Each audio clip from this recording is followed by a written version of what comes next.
During my inauguration last 2016, I said that the fight against criminality and illegal drugs and corruption will be relentless and sustained.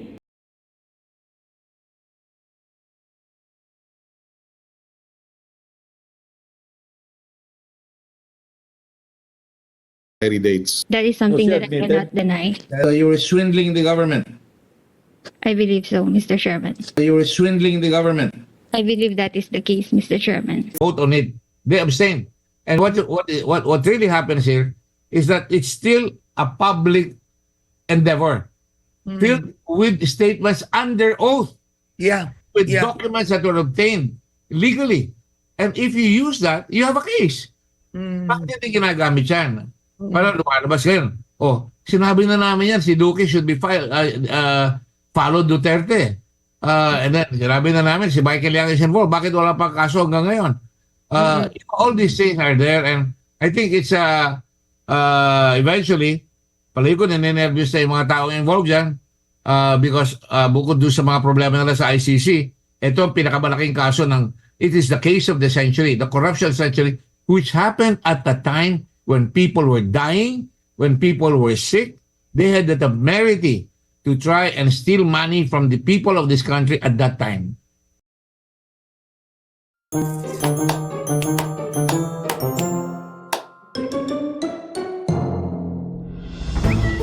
Kumulo ang kolektibong dugo ng mga tao sa social media nitong Biyernes, September 24.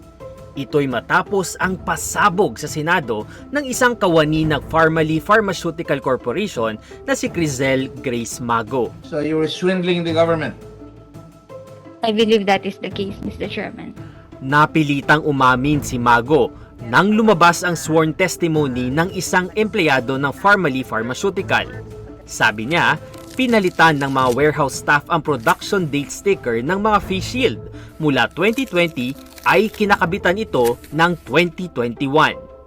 Ibig sabihin, pinapalitan nila ang expiry date ng mga face shield.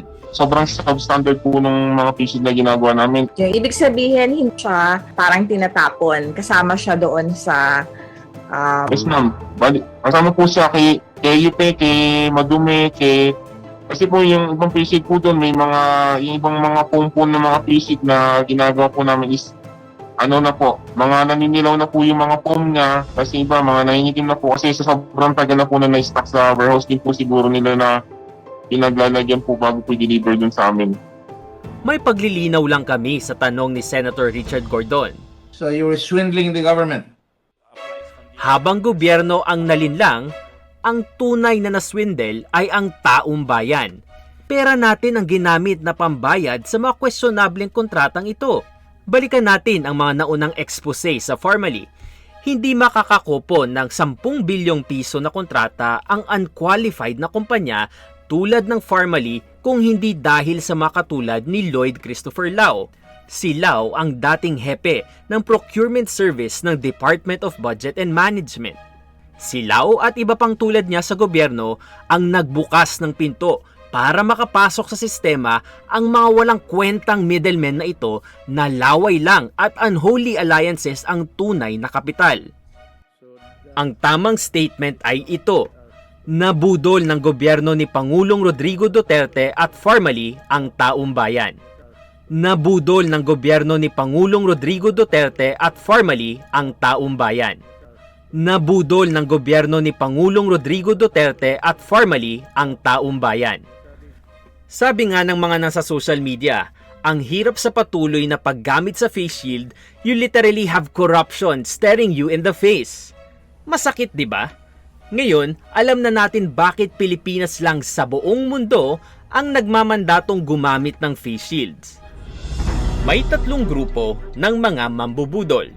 Una, ang ehekutibo. Kasama na ang mga nasa Office of the President, ang Anti-COVID-19 Task Force o IATF at Department of Health na siyang nag-utos na gumamit ng face shield.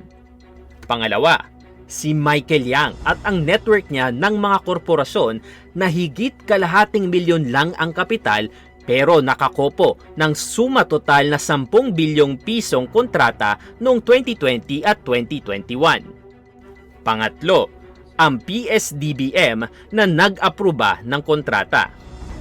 Gaganahan ka pa bang gumamit ng face shield ngayong nalaman mong kasangkapan ito sa pandaraya sa bayan? Ginoong Presidente, mangiyak-ngiyak ka pa sa iyong mga mensahe? Ang mga tao mo pala ang bantay sa lakay. Hindi ba't command responsibility mo ito? Ginagamit pala ng mga kaibigan mong tulad ni Michael Yang ang kanilang impluensya upang makakorner ng mga kontrata. At todo depensa ka pa rin sa kanya? Kasi si Michael Yang negosyante ito, Adre. Hindi naman ito sabihin mo na nagtatapon ito ng pera. May contact ito sa China na malalaking korporasyon at siya ang pagador, made their entry here. Kaya pala naglulupasay na ang ekonomiya sa hindi bumubuting sitwasyon sa COVID-19. Abala pala ang mga tao mo sa pag-iisip ng dilihensya. Halos 40,000 na ang namatay sa Pilipinas dahil sa COVID-19. Sana'y nakareserba na ang pinakamalupit na lugar sa impyerno para sa mga katulad nilang nagsasamantala sa panahon ng pandemya. Pwede na rin nating simulan dito pa lang sa lupa ang impyerno nila sa pamamagitan ng pagsipa sa kanila mula sa posisyong palamunin at pasweldo sila ng taong bayan. Ilang buwan na lang, halala na. May pagtutuos na dapat mangyari sa araw ng eleksyon. #WeDecide. Atin ang Pilipinas. Palagi ko nane-nervous na yung mga taong involved dyan because bukod doon sa mga problema nila sa ICC, ito ang pinakamalaking kaso ng it is the case of the century, the corruption century. It is the case of the century, the corruption century. It is the case of the century, the corruption century, which happened at the time when people were dying, when people were sick. They had the temerity to try and steal money from the people of this country at that time.